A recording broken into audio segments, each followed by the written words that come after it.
Je me fiche de savoir d'où vous venez. Je me fiche de savoir comment vous vous appelez.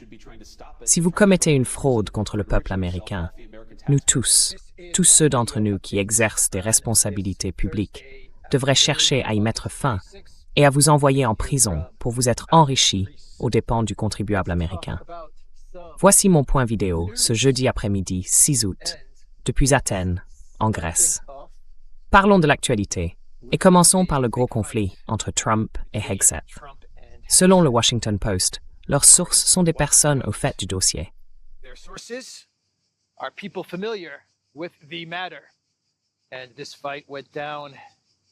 Et cette confrontation a eu lieu à Camp David. L'administration Trump était réunie à Camp David la semaine dernière. Et selon le Washington Post, Trump était très en colère contre Pete Hegseth. Trump et Hegseth se sont affrontés sur les pénuries de munitions qui affectent la stratégie de guerre contre l'Iran. Le président a exigé des réponses du secrétaire à la Défense sur la raison pour laquelle il aurait apparemment été induit en erreur concernant des pénuries extrêmes de munitions qui menacent désormais de limiter les options militaires face à l'Iran, ont déclaré 2 personnes au poste. Donc, selon le Washington Post, Trump n'avait aucune idée des pénuries d'armes. Il aurait été induit en erreur par le département de la guerre.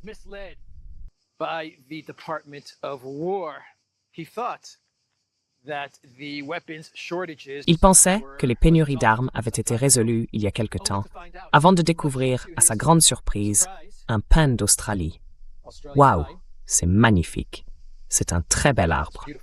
À sa grande surprise, il a découvert que les États-Unis manquent de Patriot, de THAAD et de Tomahawk.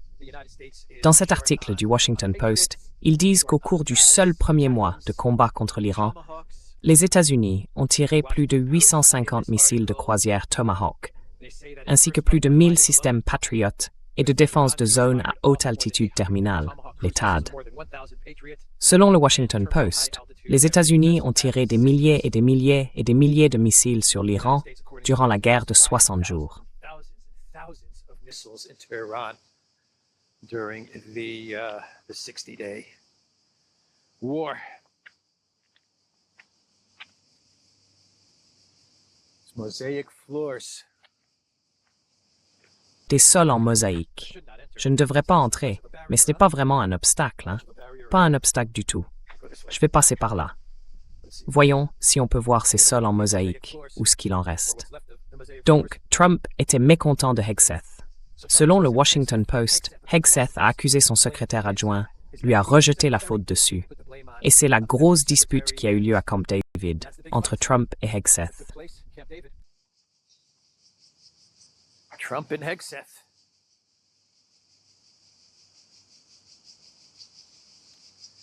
Can you imagine how that fight went down? I don't like it, Pete. Vous imaginez comment cette dispute s'est passée? Je n'aime pas ça, Pete. Je n'aime pas ça du tout. On manque d'armes. On ne peut pas anéantir l'Iran. Je n'aime pas ça. Je suis très en colère contre vous, Pete. Très, très en colère. Monsieur le Président, calmez-vous, mon frère. Calmez-vous. Tenez, descendez une bière. Buvez une bière cul-sec. Calmez-vous, Monsieur le Président. C'est entièrement la faute de mon secrétaire adjoint. C'est lui le responsable. Allez, le président n'était pas au courant. Je n'y crois pas. Et si c'est le cas, alors ça donne une très mauvaise image de l'exécutif, non? Vous menez une guerre contre l'Iran, et soit le secrétaire à la Défense vous a induit en erreur, soit il s'agit simplement de couvrir le président. Alors le président accuse le secrétaire à la guerre accuse le type juste en dessous de lui, et ce type accuse celui qui est juste en dessous de lui. Et ils espèrent que cette histoire va simplement disparaître.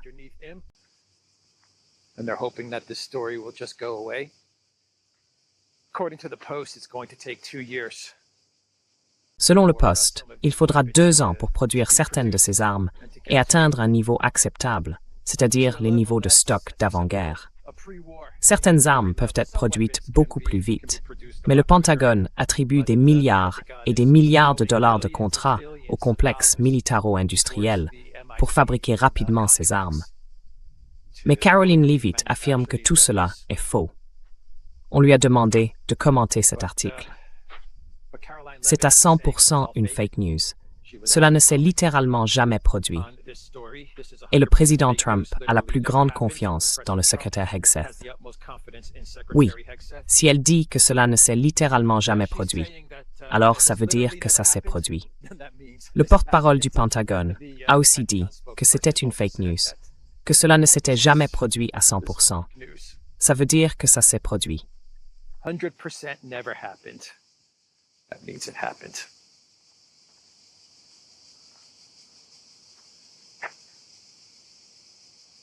Can you guys see that? Vous voyez les poissons? Attendez une seconde. There we go.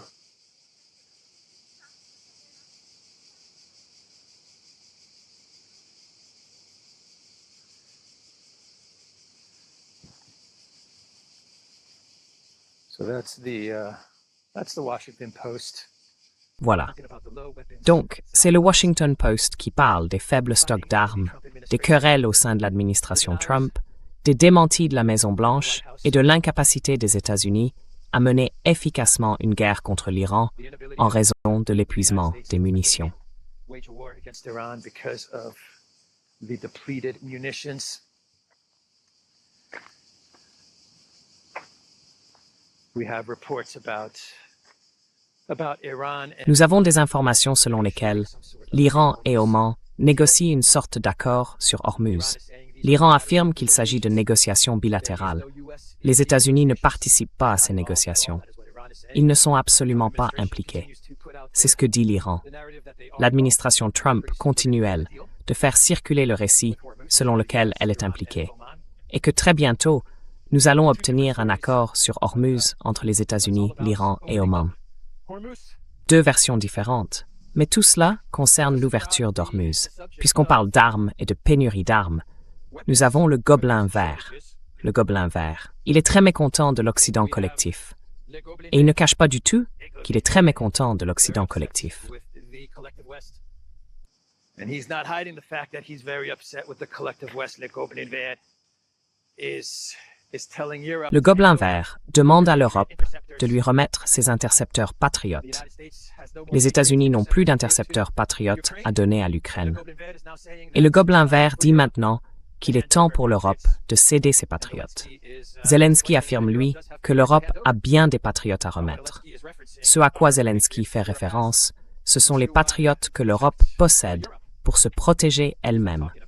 Il ne parle pas des patriotes déjà donnés à l'Ukraine, de ceux qui restaient en stock dans les entrepôts et qui n'étaient pas indispensables. Il parle des patriotes destinés à protéger les capitales européennes, à protéger les infrastructures critiques. Il veut tous les patriotes que possède l'Europe. He wants all the patriots that Europe has. Give me all of your patriots. Even the patriots. Donnez-moi tous vos patriotes, même les systèmes patriotes censés vous protéger. Remettez-les-moi, à moi le gobelin vert, parce que je sais que vous les avez et que je les veux. Et il est très en colère contre l'Europe, parce qu'elle ne lui remet pas tous les patriotes qu'elle possède. Alors Zelensky a un plan B. Bien sûr qu'il a un plan B. C'est le gobelin vert. Le gobelin vert a toujours un plan B. Et ce plan B consiste à passer à l'offensive. S'il n'y a plus de patriotes, et si les Européens ne veulent pas céder tous leurs patriotes à l'Ukraine, alors Zelensky exige que l'Occident collectif l'aide à frapper les lanceurs de missiles russes. C'est ce qu'il exige désormais. That is what he is now demanding. We're talking about full access to. On parle d'un accès total à Starlink, à Starshield, au-dessus de la Russie, pour qu'ils puissent obtenir des données de ciblage précises. Et l'Ukraine a une idée, il affirme qu'ils ont une idée, d'où les Russes lancent leurs missiles. Mais il a besoin d'accéder à Starlink, ce que seuls les États-Unis et Elon Musk peuvent lui accorder. Ensuite, il veut s'en prendre aux lanceurs de missiles russes. Plutôt fou, non? Zelensky affirme en fait que de 2025 à 2026, l'Ukraine a reçu, je crois qu'il a dit, un tiers d'intercepteurs patriotes en moins. Zelensky a déclaré « Cette année, malheureusement, les livraisons de missiles antibalistiques de la part de nos partenaires ont considérablement diminué. Le nombre de missiles pour la défense aérienne et les livraisons ont été divisés par 3 par rapport à 2025. Les partenaires ont les missiles.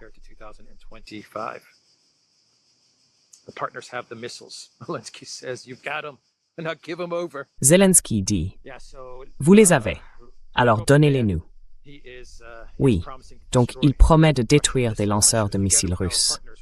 Avec nos partenaires, nous devons créer notre propre système national de défense aérienne. Les militaires savent que leur mission est de détruire les lanceurs ennemis, de réduire le nombre de frappes contre l'Ukraine, contre les infrastructures d'importance stratégique et contre les civils. Ils le font et continueront de le faire. À présent, il veut avoir accès à Starshield et il veut que les États-Unis l'aident à attaquer des lanceurs russes. Oh, waouh! Oh, regardez la taille de ce gars. Regardez la taille de ce gars. Oh, j'ai trop zoomé.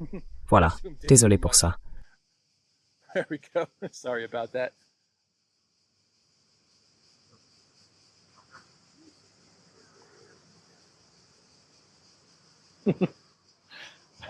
Zoomed in. Way close. J'ai zoomé de très près. Ça va pas être très beau, mais enfin bref. Donc il veut entraîner les États-Unis dans le conflit. En gros, son jeu consiste à essayer d'entraîner les États-Unis dans cette guerre.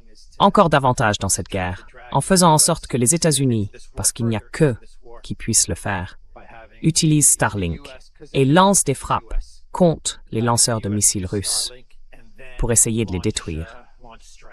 Gardez à l'esprit que les États-Unis ont lancé, comme je l'ai dit, des milliers et des milliers de frappes, certains rapports parlent de 13 000 frappes, contre l'Iran, pour détruire les lanceurs de missiles iraniens.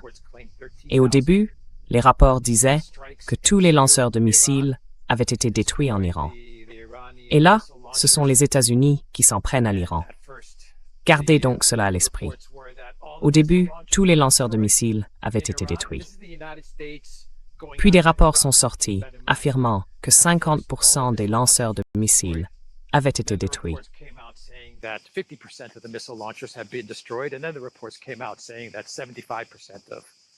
Et puis les rapports sont sortis, disant que 75% des lanceurs de missiles sont intacts. Et les États-Unis n'ont atteint qu'environ 25% des lanceurs. Et là, ce sont les États-Unis qui ont lancé des milliers et des milliers de missiles sur l'Iran. Et maintenant, le délirant bouffon vert veut que les États-Unis aident l'Ukraine à frapper des lanceurs à l'intérieur de la Russie. C'est ça? Pas en Iran, à l'intérieur de la Russie. Et vous pourriez bien l'obtenir, vous savez. Vu la tournure que prennent les choses, et le fait que l'Ukraine perd très lourdement, il y a une grande panique qui s'empare de l'Occident collectif. La Maison-Blanche de Trump craint que les États-Unis perdent cette guerre et que ce soit la défaite de Trump. Cela aurait pu être la défaite de Biden, mais maintenant, ce sera la défaite de Trump. Il pourrait bien donner à Zelensky ce qu'il demande.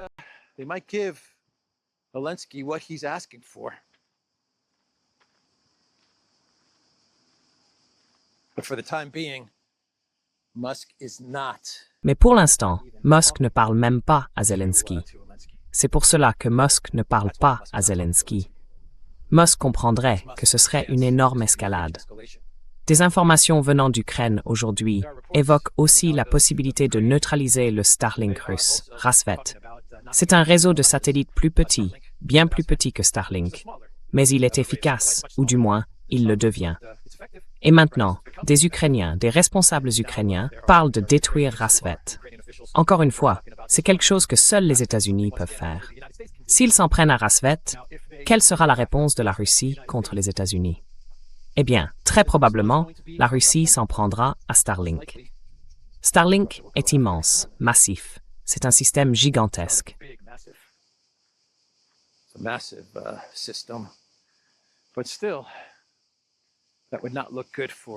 Mais malgré tout, ça ne ferait pas bonne figure pour SpaceX, ni pour le cours de l'action SpaceX, si cette guerre des satellites éclatait.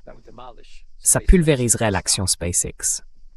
En fait, Starlink peut être détruit. Zelensky est hors de contrôle. Il l'est. C'est un gobelin hors de contrôle, Mais il est désespéré et il panique. Et il comprend que le seul moyen de se sauver, c'est de trouver un moyen d'entraîner les États-Unis dans ce conflit, de les y entraîner davantage. Politico rapporte que le partage de renseignements entre les États-Unis et l'Ukraine est à son niveau le plus élevé en 2025. Il était à son niveau le plus bas. Is at its highest in 2025. It was at its lowest. But now, according to Politico, it's back up to the levels it was. Mais maintenant, selon Politico, c'est remonté au niveau d'avant 2025. Et les États-Unis et l'Ukraine partagent effectivement beaucoup de renseignements. Il y a clairement une guerre sale qui monte à un niveau très inquiétant. L'autre jour, il y a eu une tentative d'assassinat contre le dirigeant russe d'une entreprise de drones. On parle d'un homme d'affaires. J'ai oublié le nom de la société de drones qu'il possède. Vladimir Tkachuk. Mais il fabrique des drones, des UAV, largement utilisés par les troupes russes en Ukraine. Il se trouvait, je crois, à Yekaterinbourg, et ils ont tenté de l'assassiner avec une voiture piégée. Son chauffeur est mort. Lui a survécu, mais il est hospitalisé. Donc maintenant, ils s'en prennent aux dirigeants d'entreprises de drones qui fabriquent le drone Vampire. Which manufactures the Vampire drone. He's in stable condition. There was a car bomb. Il est dans un état stable. Il y avait une voiture piégée dans sa Mercedes-Benz. Donc voilà la guerre sale. S'en prendre au PDG. Si vous êtes le PDG d'une entreprise de drones du collectif occidental, ce n'est pas bon. Cette guerre sale n'est pas bonne du tout. Et elle va perdurer bien après la fin de la guerre conventionnelle. Vous savez que les agences de renseignement, les agences à 3 lettres, ne vont pas arrêter cette guerre sale. Et la Russie va devoir le faire aussi. Elle va devoir répondre à cette guerre sale. Vous vous en prenez au PDG de nos drones. Nous nous en prenons au PDG de vos drones. Ce n'est pas une bonne décision de la part du collectif occidental. Donc, en Russie, nous avons eu un remaniement militaire, pas un bouleversement comme en Ukraine, avec le ministère de la Défense et le limogeage de Syrski, le commandant. Nous avons eu un...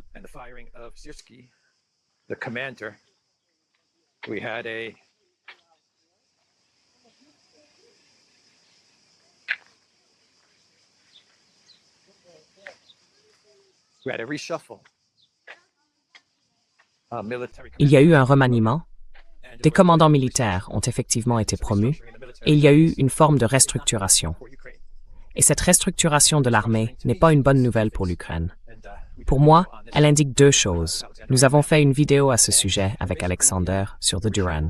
En gros, ce remaniement, cette restructuration, montre que la Russie se prépare à une longue guerre contre l'Occident collectif. Mais aussi qu'elle se prépare à frapper rapidement et à vaincre l'Ukraine dans un avenir proche. Les 2 principaux volets de cette restructuration sont les suivants. La Russie va placer l'essentiel de la logistique sous un commandement unique. Et l'autre point important du remaniement, c'est qu'elle va aussi créer un commandement des drones. Il y aura donc un commandement dédié aux drones, et la logistique sera regroupée sous une même autorité. Under one umbrella.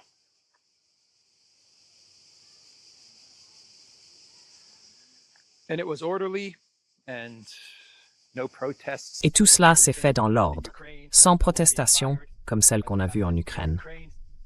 Personne n'a été limogé, comme cela s'est produit en Ukraine. Aucun commandant de l'armée n'a été limogé non plus.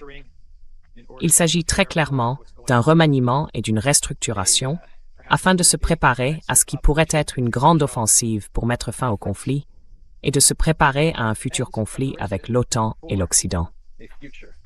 Oui, tous les services logistiques seront désormais placés sous un commandement unique et la nouvelle branche militaire consacrée à la guerre par drone sera lancée. Denis Liamin a été nommé à ce poste.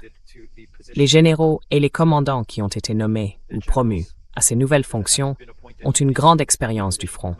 Ils savent donc ce qui s'y passe.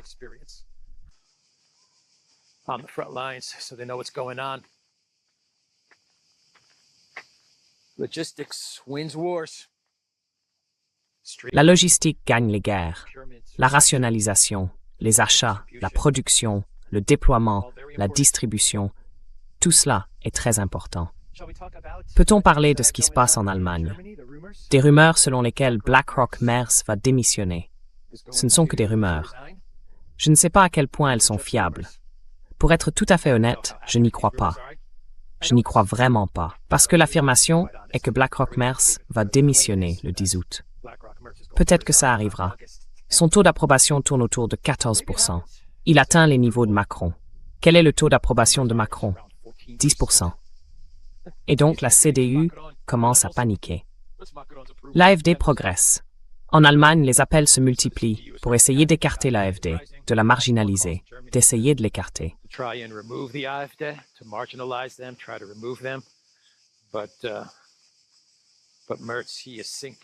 Mais Merz, lui, est en train de couler, et rapidement.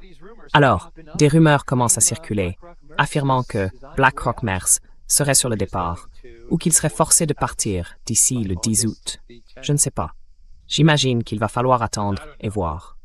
Le 10 août, c'est dans 4 jours, donc nous n'aurons pas longtemps à attendre pour savoir si ces rumeurs sont vraies ou si ce ne sont que des fake news, de fausses rumeurs. De fausses rumeurs. Bon, nous avons peut-être un nouveau parti politique, avec Tucker Carlson, Marjorie Taylor Greene et Thomas Massie. Peut-être qu'ils sont en train de former un nouveau parti politique. Nous avons une photo célèbre qui a été publiée il y a quelques jours.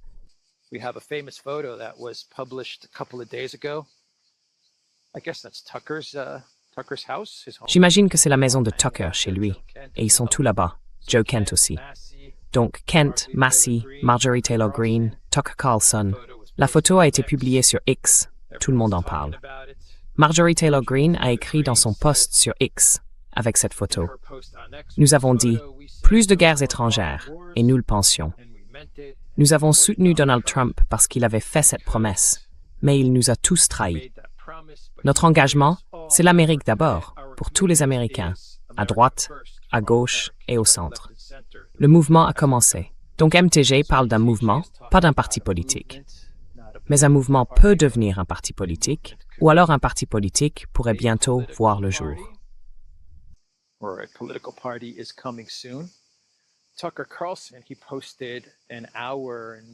Tucker Carlson a publié hier sur son réseau une vidéo d'1h20 ou 1h30. Vous pouvez la trouver sur YouTube et sur X. Et en gros, dans cette vidéo d'1 heure, Tucker Carlson parle de l'Amérique d'abord, de la manière dont il voit l'avenir de l'Amérique. Tucker Carlson n'est pas allé jusqu'à annoncer qu'il allait se présenter à la présidence ou créer un troisième parti, mais il s'en est vraiment approché dans cette vidéo d'1 heure. Et donc, en écoutant cette vidéo de Tucker Carlson, je pense qu'il est devenu très clair qu'il prépare quelque chose. Est-ce que Tucker va se présenter à la présidence? Est-ce qu'ils vont créer un troisième parti politique? Je ne sais pas, mais regardez ce type.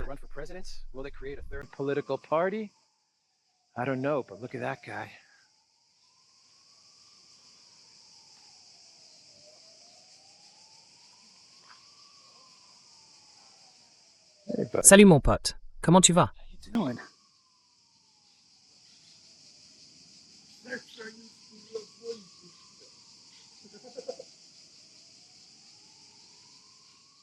Laissez-moi lui donner à manger.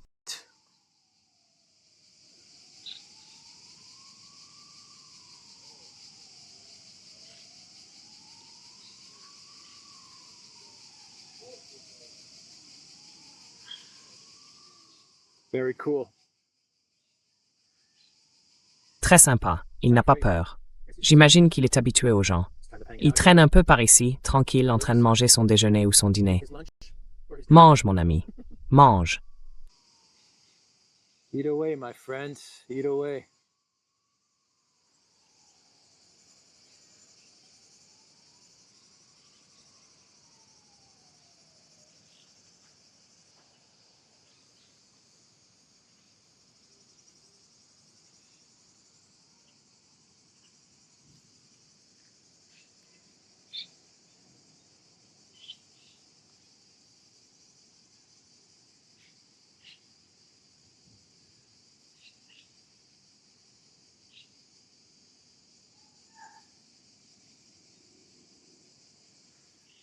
All right, I will let you be. That made D'accord, je vais vous laisser. very cool. Ça a fait ma journée. Très cool. Very cool. Waouh, vraiment, vraiment cool. On ne voit pas ça souvent. Je veux dire, il y a des tortues partout ici. Mais ce gars-là n'avait pas peur des gens. Il n'avait pas peur que je m'approche de près. Voyons voir, est-ce qu'on enregistre? Oui, on enregistre toujours. D'accord, tout va bien. On continue. Et sinon, qu'est-ce que vous en pensez? Tucker va-t-il se présenter à la présidence? Est-ce qu'on va avoir un parti politique capable de rivaliser avec les démocrates et les républicains? Est-ce qu'un troisième parti est une bonne idée? Bon, il y a le parti libertarien, mais un troisième parti fort. Peut-être qu'Elon Musk financerait ce parti. C'est juste une intuition, j'imagine. Mais pour l'instant, c'est un mouvement. C'est juste un mouvement, quoi que ce soit censé vouloir dire. It is just a movement, whatever that is supposed to mean. So let's do one more story and we can wrap up. Alors, faisons encore un sujet et on pourra conclure la vidéo d'aujourd'hui avec un monde de clones. Ou alors, 2 sujets de plus. Faisons 2 sujets de plus, puis on passera à notre monde de clones. J'ai l'impression qu'un tas de trucs me sont tombés sur la tête, des feuilles ou quelque chose comme ça. Je ne sais pas. Bref, on a Gianni Infantino qui est dans les cordes et sur le point d'être mis KO à la tête de la FIFA. Mais pas si vite. Infantino vient de recevoir le soutien des dirigeants de la FIFA. Il y a eu un vote au Maroc et tous les dirigeants de la FIFA ont affiché leur soutien à Infantino. Donc on dirait que son poste est désormais assuré. Je me demande si tous les dirigeants qui ont voté pour soutenir Infantino ont reçu un appel de la Maison-Blanche. D'accord.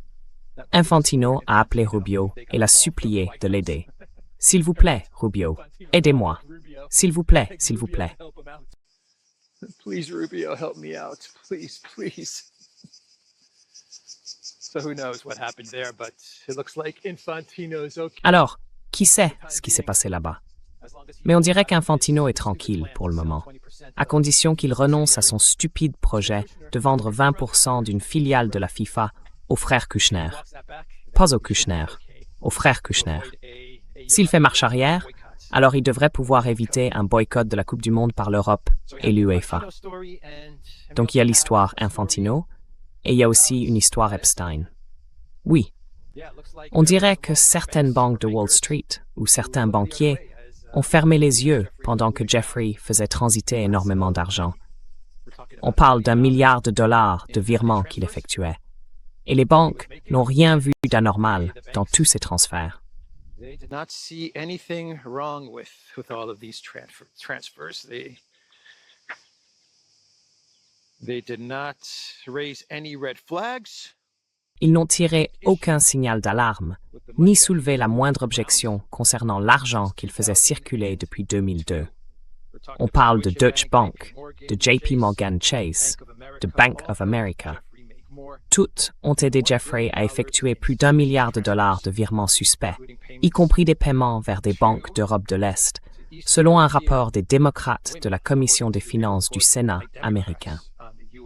Ron Wyden, je crois qu'il représente l'Oregon, a publié ceci. Notre prochain rapport explosif, issu de mon enquête et publié ce matin par mes enquêteurs, couvre 4 années d'investigation sur les dossiers financiers d'Epstein. Ce rapport montre exactement comment Wall Street a protégé Epstein et facilité son trafic sexuel pendant des décennies. His SEX trafficking for decades. $1 billion moving around. 1 milliard de dollars qui circulaient entre les banques, et ça ne leur posait aucun problème. Vous savez, un banquier à Chypre m'a dit un jour que si vous allez à la banque avec 10 000 euros ou 10 000 dollars, la banque va vouloir tout savoir sur ces 10 000 dollars. D'où ils viennent, comment vous les avez obtenus, ce que vous allez en faire. Elle va vouloir tout savoir sur ces 10 000 dollars. Mais si vous entrez dans une banque avec 5 millions de dollars, 5 millions d'euros, la banque ne vous posera absolument aucune question. Apportez votre argent ici. Aucun problème. On ne veut rien savoir de cet argent. Entrez donc. Oui, les banquiers. Le monde des clones. Commençons par la corruption en Ukraine. Ce n'est pas possible. Corruption in Ukraine. It's not possible. Come on, corruption in Ukraine? I don't believe it. Allez, la corruption en Ukraine. Je n'y crois pas. Je n'y crois pas. L'Ukraine est candidate à l'entrée dans l'Union européenne. L'ordre fondé sur des règles, les valeurs de l'Union européenne, tout ça. La démocratie, la lutte contre la corruption. Allez, l'Ukraine n'a aucun problème de corruption. Sauf que si. Et il semble que l'ancienne ambassadrice ukrainienne aux États-Unis, Olga Stefanishina, ait été inculpée pour enrichissement illicite par les autorités ukrainiennes, le Nabu et tous ces gens-là. Apparemment, elle vivait très largement au-dessus de ses moyens, de son salaire. Elle touchait une certaine somme, mais alors elle vivait très largement au-dessus de ce salaire. On parle d'une Mercedes, on parle d'un appartement pour sa mère, des dépenses qui dépassaient ses revenus déclarés.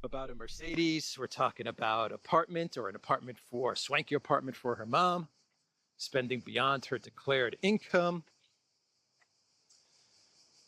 Where did she get that money? That is the question that they are asking. D'où venait cet argent? C'est la question que se posent les procureurs. Elle a dissimulé des appartements, dissimulé de l'argent liquide, et sa caution est désormais fixée à 300 000 $ américains. Elle nie toute faute, bien sûr qu'elle nie. Avant de devenir ambassadrice aux États-Unis, elle travaillait très étroitement avec l'avocat de Zelensky dans le milieu du divertissement, ainsi qu'avec son bon ami Yermak. Elle était l'assistante de Yermak, puis elle a été nommée ambassadrice aux États-Unis. Et maintenant, elle fait l'objet d'une enquête. Allons par ici. Donc voilà le premier épisode du Monde des clones. Et le deuxième concerne Ben Gvir, qui, c'est psychotique, essaie de construire des douves remplies de crocodiles autour de la prison de Ketsia. Et il veut remplir ces douves de crocodiles. And he wants to fill this with crocodile, this moat. What a psycho. His plan Quel psychopathe. Son plan reprend ce qui devait être l'Alcatraz des alligators de Trump. Et pour l'instant, un juge a donné raison à des militants des droits des animaux qui affirment que ce serait inhumain pour les crocodiles. C'est le fait que ce soit inhumain pour les crocodiles qui empêche la construction de ces douves autour de cette prison. Bref, c'est tout pour cette vidéo, tout le monde. Je vais m'arrêter là. TheDuran.locals.com. Nous sommes sur Rumble, Odyssey, Telegram et X. Allez sur la boutique Durand, prenez quelques produits dérivés. Nous avons une offre spéciale d'été en ce moment, alors allez voir ça. Et éclatez ce bouton j'aime. Abonnez-vous à cette chaîne si ce n'est pas déjà fait et pulvérisez les notifications. The Hype. Je vous retrouve tous demain. Prenez soin de vous. take care.